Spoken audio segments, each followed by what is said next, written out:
much for coming out today. So this is just I'm going to tape this right here. Just in case. Just in case. So I just kind of want to kick things off. I am a huge gamer. Whenever I play any game, specifically Tomb Raider, there's a lot of like this while I'm playing. And so when you do a movie version of a video game, if I'm doing that in my seat, I feel like it's a huge success. And that's what I was doing in this one. So for all of you guys, what was the perfect balance and how hard was it for you to find that balance of making a unique film, but also honoring the gamers and giving that game feeling to the movie? Well, of course, it was really important to honor the fans of the franchise. It has such a huge following all over the world, and that, of course, makes it a bit daunting task. But then it's just about making the best movie version of this and expanding it onto the big screen and creating the emotional connection to the character that you really need in a movie like this. And well, Alicia portrays really well, so it was really a lot of fun.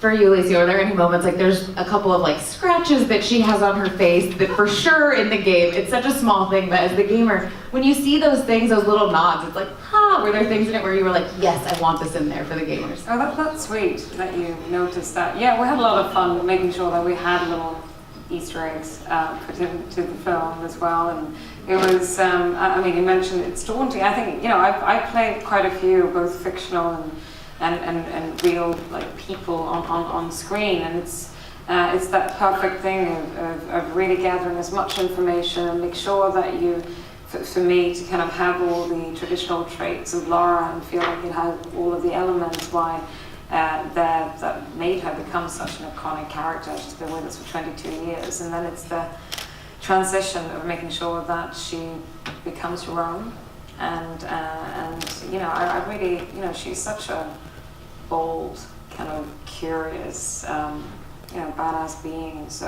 I had a lot of fun trying to find like the core her and her personality. Can I just jump in there just to say, just because I just jump in there.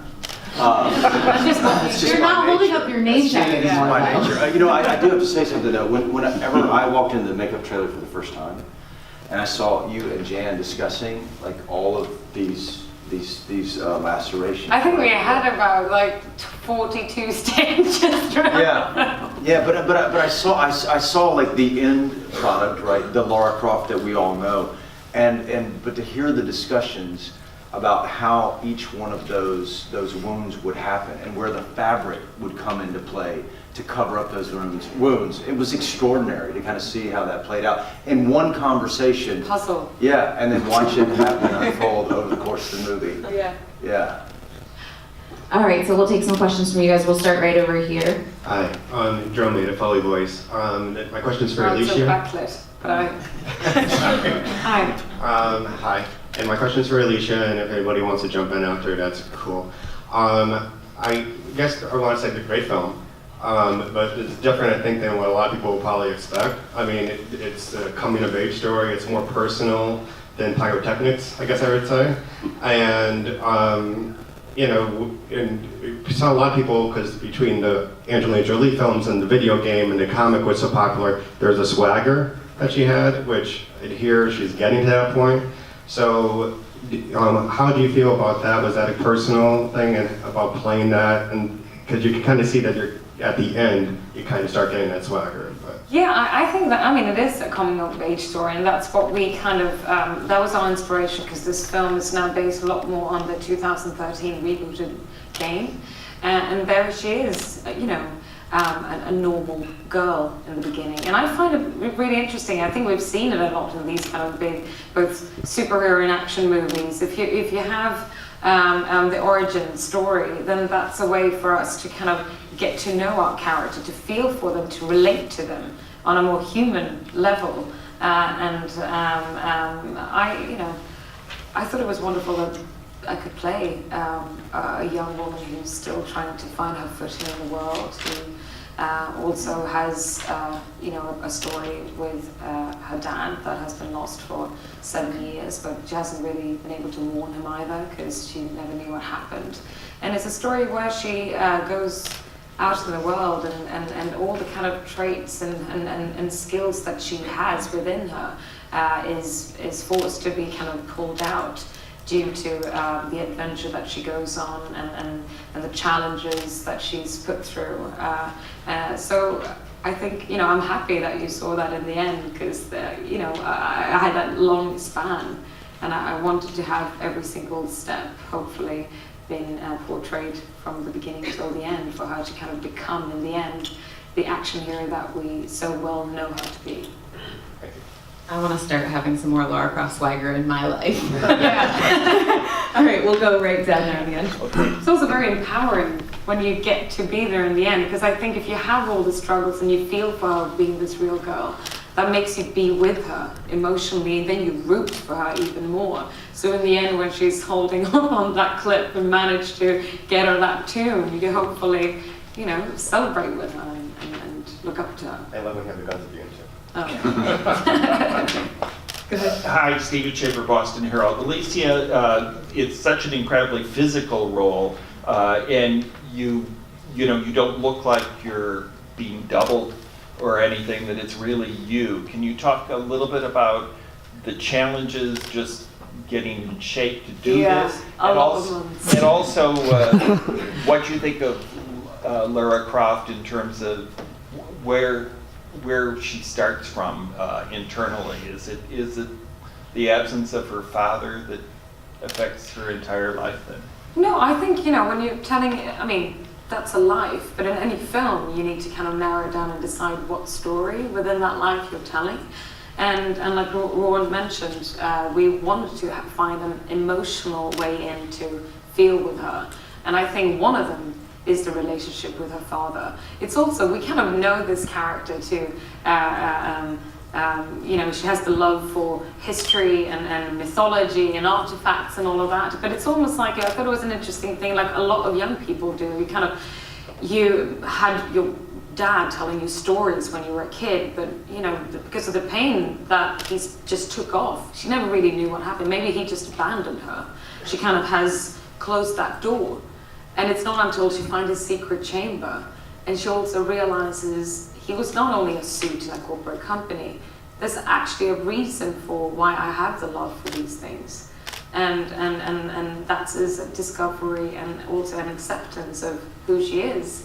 And that is something that I think any young person could relate to. And also the fact that she has a lot of people who tell her what to do, or asks her, what are you going to do with your life? Is this good enough? I think that's a pressure that I remember I had when I was in my early 20s. And the physicality? Yeah, that was, I started about 4 months before we started to shoot. What I loved was, though, when I met both Raw and Graham, the producers, that fact that we wanted like the action sequence that are going to be such a big part of this film to kind of be set in reality. Would you buy that this young girl can beat this, bigger, stronger man? And we then story-wise integrated that she's a physical being, and she trains MMA, and she's a bicycle courier. So I wanted her to be a strong girl, and I for it to be plausible that she could do what she does later on in the film. Thank you. How much fun was that for you guys, Graham and Roar, seeing her journey, and even for you too, Walton, seeing from the first day on set to getting to the point where the fight sequences happen? I don't want to give any spoilers, but there's a pretty epic one with some of the people on the stage here. It was amazing. That's the behind the scenes footage. I got to tell you, out of all the films that I've been involved with and made, I've never, and this sounds a very corny line, but I've never seen someone with so much dedication, put so much energy, so much excitement. I remember in early days sitting in our office, we would like play out scenes and running around the office, and just so much kind of passion to play Laura. And I have to say, these kind of films are not films that I usually make. And when we bought the rights to Tomb Raider, which was I think 2010 or something, and then waited for the game to come out and saw the game and see how we can follow that story, it really was, like Alicia was saying, the father-daughter story, the emotional beats that story covered, and then also to see the transformation of a normal girl in London, semi-normal girl. She's a bike messenger. She's not winning at everything she's doing, and then see her go off on this journey and gradually turn into it. And what I think, how I feel this film plays and how I think we're going to win is the groundedness and the reality of it. I think you follow her, and young girls will follow her, and boys, and really be with her story. And even when she's doing the set pieces, it's so grounded in a way, the way she plays it, that you're just with her the entire journey.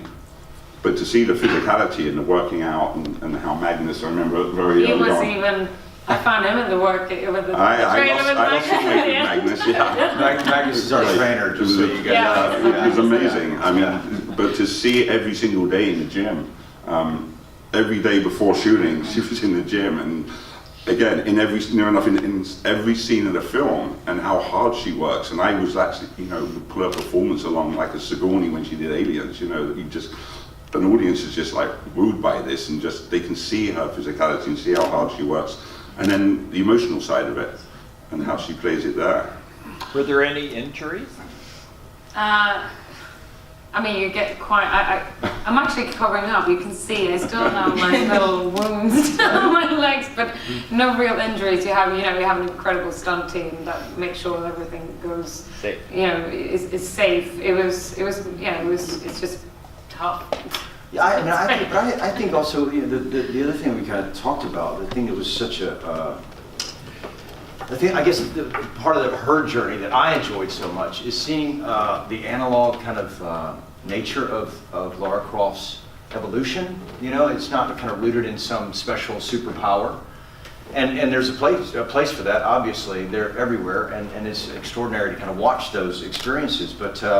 But this is a very strong young woman who uses her brain, and it's her wit and her physical prowess that allows her to transform into the person that she is to become.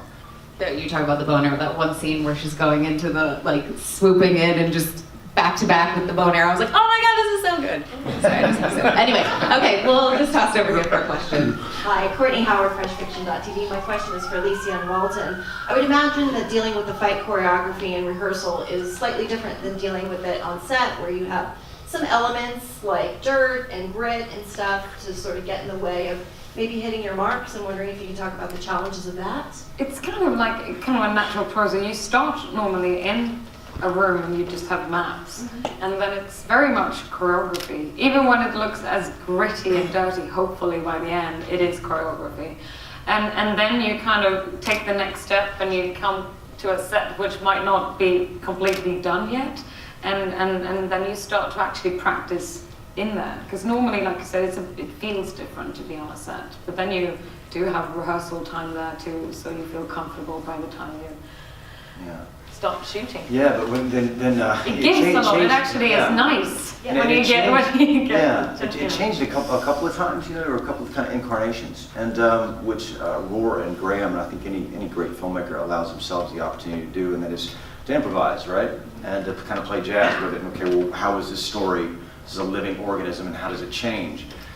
So when it got to that part of the story, I think for both Alicia and I, it was at the end. I mean, We were tired. We were tired. 5 months and emotionally, kind of like where these people are in the context of this story. I mean, this isn't terms of endearment, but right? I mean, but for us, I mean, look, Vogel's a very real person to me, and Lara Croft is a very real person to Alicia, and it was emotional. We were exhausted, and I think we measured.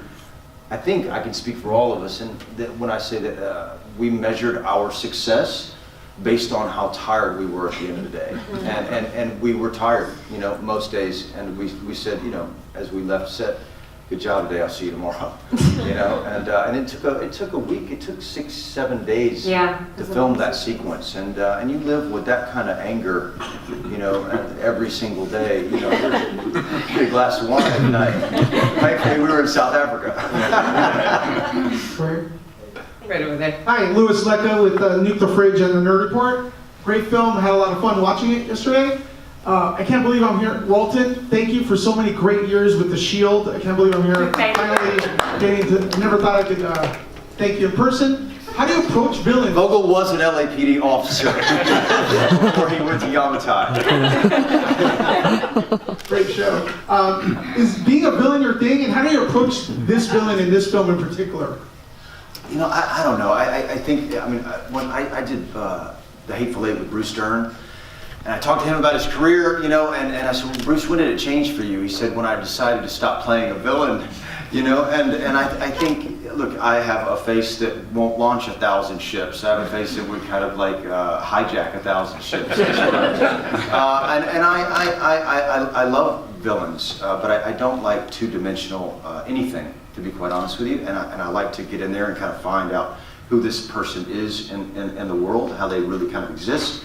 And for me, playing Vogel, I read it, when I read it for the first time and talked to Roar, I found him to be very sad.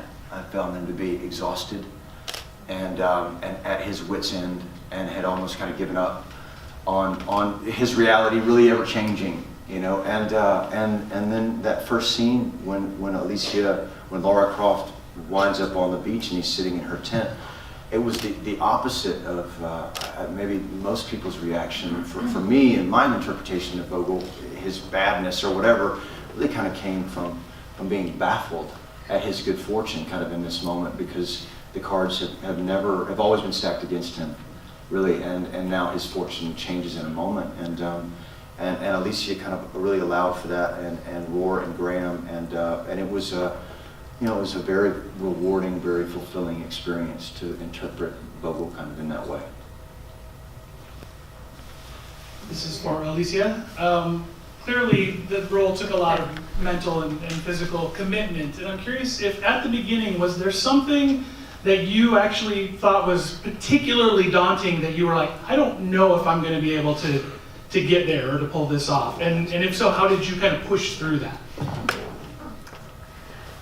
I think that there's so many different answers to that, because, you know, physically it was something completely different. I had never taken on a character and a role in a film like this. I've always, I think I come from a world of, I was a dancer before, and for me to try and pretend that I can do an MMA fight or go up in a ring, that was really daunting. To do that in front of people, I was almost like, just don't look, and everyone just turn away, and I'm going to try it first in front of the camera whilst no eyes are on me.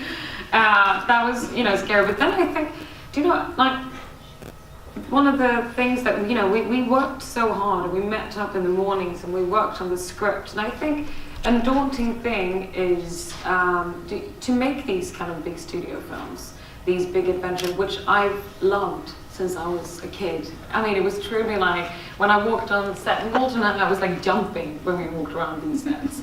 But the thing is, I've realized I've done a lot of more, you know, because in art house films, and to make a film like this, and the films that I look up to in this kind of genre, is when you're able to mix these big spectacles with heart and find something that is grounded, and make you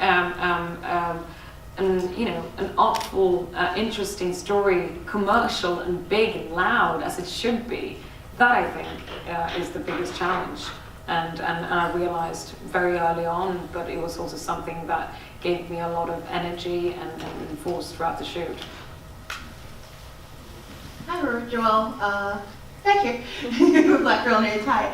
I wanted to ask you about your approach to making. Oh my God! Can you wave? Hi. Hi. I wanted to talk to you about your approach to making this film, particularly with practical effects versus special effects. We see a lot of like really big set pieces here. How did you decide which ones you were going to do more practical and where you were going to use special effects? And do you have a favorite practical set from this film? Well, we wanted this to feel really authentic and gritty, the whole movie, and it was important to do as much practical as possible on set. So we really put our actors through a lot on this movie. I think my favorite was the Endurance, the boat, which was this giant, built on this giant gimbal, so we could rock it around, and we hit it with water cannons and rain towers and big wind machines. And I was in the middle of Alicia and Daniel who was in the middle of that. Like, Alicia, was that your favorite? I don't know, it was my favorite. I'm glad the rest of us, it was sorry, the rest of us was on like solid ground, dry, and then we looked up and Alicia was there in her tank top and getting pummeled with all this water, which was a lot of fun to me. But it's no, I really think it pays off in the movie as well that you feel that you're in the middle of it, and I think that was the most important thing with these action sequences was to make them immersive and make the audience feel like they're in the middle of it with Lara and the characters. And I think the way Alicia handled that is just incredible. Trying to act in the middle of all getting hit with all that stuff, it was really impressive to see. For Alicia, I know it's very, I'm right here. I know it's very different than the original Tomb Raider. I wonder if you'd seen Angelina Jolie in that role and what you thought of it. And being a gamer, have you played the game since you played the part? Because would you sit and play the game and go, I'm sorry, Laura wouldn't do that. Did you embody it and know it? I was a girl. I was probably around 9, 10 years old when I walked into a room and I was at a friend's house. I sadly didn't have a PlayStation, very sad, in my house. So I went there and, you know, I hadn't seen a girl, a female protagonist in a computer game. And I was so curious. I actually remember I stood behind them and I asked those older boys if I was allowed to play, and they didn't let me, so I had to wait until it was just me in that room sneaking down. And I did play it then, and then I was more into computer games, so I played actually the anniversary version of the first game around my mid-teens. And then, yes, I've seen the film, and I think, you know, Angelina Jolie made her into an icon, and still that is one of the first times we got to see an female action hero on screen too. Then this character has been with us now for 22 years, and it's been interesting. I was at Crystal Dynamics in San Francisco, the gaming company, yesterday. It was so cool. And I kind of got to see all these different versions of Lara that has kind of been throughout history now. And what I realized is the fact that it's truly the essence of her, the kind of girl and woman that has inspired a lot of both young girls and boys around the world for so many years. But it's more that she's morphed into a personality or a different version of her persona of herself due to what time she's in. And I think that's interesting. It kind of reflects on what times we're on now, and this is the kind of girl that you would, you know, relate to in 2018. I think if you would go out on the street and meet guys and girls, young ages, and ask them what they would find cool and attractive, it's a very different answer you would get now than in the mid-90s.